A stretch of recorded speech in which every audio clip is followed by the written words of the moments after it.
Hey, boys and girls, it's Mrs. Sutton. Hope you guys had a good weekend. The weather was okay, but I think today, Monday, and Tuesday are supposed to be beautiful. So hopefully, you get a chance to get outside. I was able to disconnect a little bit this weekend.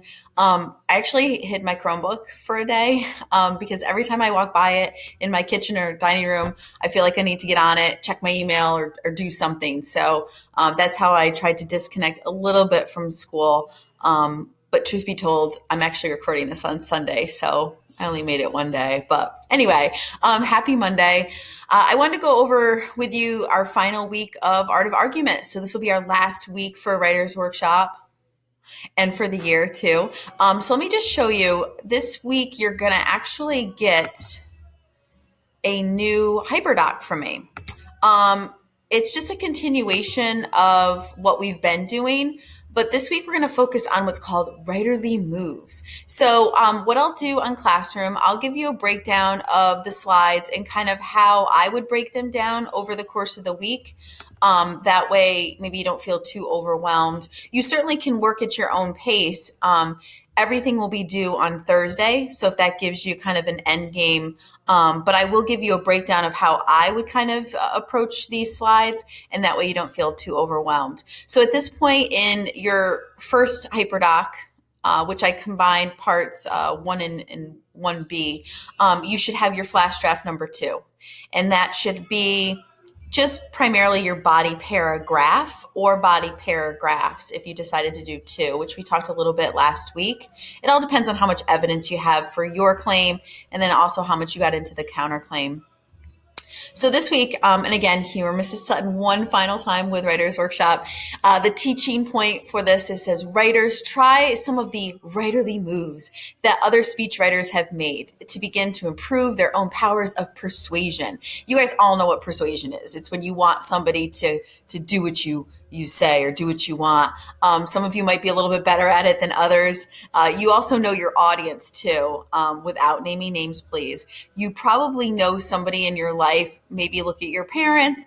Do you have a parent that's a little easier to persuade than the other? Again, I don't want names, but I know for me personally growing up, we always went to mom for everything, and that's still kind of the case. So this graphic organizer, you're going to see it copied and pasted in the notes section throughout this PowerPoint. I just said PowerPoint. Oh my God, that makes me sound so old. This Google slide presentation / Hyperdoc. But writerly moves, all that means is that maybe you get your audience's attention by telling them a personal story. So maybe some of you want to bring in something that's happened to you with regards to social media, and you decide to hook your audience giving that personal story. Some people like to start off with quotes. You know, this is supposed to be a fact-based piece of writing. So if you wanted to pull out a statistic from one of the videos that you watched or one of the articles that you read, you could certainly do that. I'm going to just scroll down here a little bit further. Yeah, making comparisons or connections, showing your understanding of the topic. Maybe you want to start with your counter argument. Like, this is what people say about social media, but I disagree, and here's why. So on the following slides, we would have actually done this in class. So do me a favor. I've had a few of your classmates, I've reached out to them and I've asked them to watch these videos. Most of the videos worked for them. So you shouldn't have any problems with the exception of the first one, and I'll get to that in a minute. So going back to these writerly moves, it's really important, I think, to see them in action. Like, I can read this list and it's like, okay, blah, blah, blah, great. But let me see them in action here. So it says there are 3 videos from pretty famous movies. A lot of them are classics. Some of them go back to like Mrs. Sutton's time period or era when I was in middle school. So the point is to watch each clip twice. They're not very long, maybe a couple of minutes.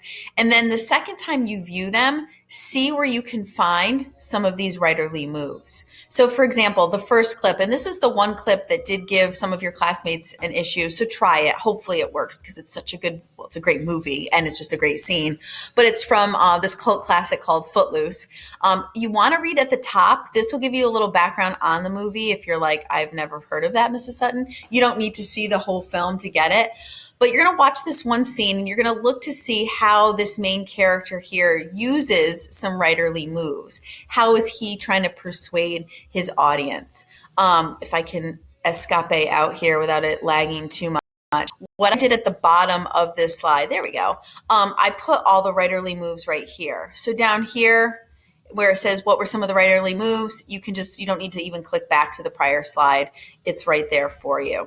So you're going to take a look at hopefully Footloose. Like I said, I hope it works. If it doesn't, don't worry about emailing me and tell me it's not working. It's not a big deal.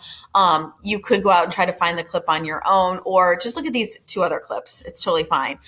This is one of our probably favorite sports movies in the house. It's Rudy. It's based on the underdog, a guy that tries to just be a walk-on to the Notre Dame football team. Okay, see, I'm telling you about the whole movie. That's not the point. But what I'd like you to do is just go through, watch this scene, and then again, you're just making some notes here on what do you see, what do you notice, how did these 2 characters during their interaction, how did they use some writerly moves. Feel free to change the font here, make it a little bit smaller so you can type in that. And then the final clip is Goonies, which, may I say, if you have not seen Goonies in its entirety, that is something you should try to find streaming or otherwise. But take a look at this clip here. Take a look and see how our characters, it's kids about your age, how they're trying to persuade each other and get each other's to kind of come over and unified on one side. I hope that made sense. My mind just wandered as I was talking. All right, so that's the first part of the lesson this week, is just taking a look at video clips. You're looking for writerly moves.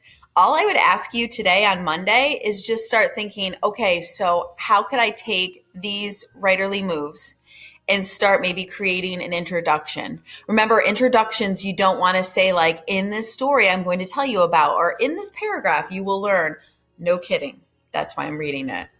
So you want to try to hook your audience, which will be me, when you do submit your final draft.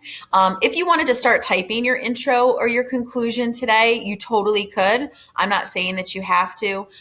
You would have a couple of options. You could just go back to your flash draft number 2. So you'd have to go back to the earlier Hypdoc, and you would have to just type in there. Or if you go actually into this Hypdoc, this is part 2, I've provided those same slides. So let me just scroll down. Towards the end of the presentation here, there you go, on slide 11, that's where you could start typing your intro if you wanted to there. But I'll get into slides 11 and 12 later this week. I'm just trying to take, this looks like a pretty large amount of information. I'm just going to break it down for you into smaller chunks. But the expectation is that on this Thursday, you will submit this Hypdoc. You'll turn it in Classroom. You'll also do the same thing. You'll turn in the first Hypdoc that you've been working on for the last 2 weeks. I think that's it for today. I did post a new SMORE newsletter. It's in all of your classrooms. It's right up towards the top, and you'll probably see it in the stream as well. Again, please read that email or that newsletter, excuse me. It just gives you a brief overview of kind of what happened last week and what we're going to be up to this week. So it's kind of a one place to go and get all that info. If you have any questions, please email me. But I hope you guys are doing well, and I will see you on Tuesday when I post my next video. Talk to you soon, guys. Bye.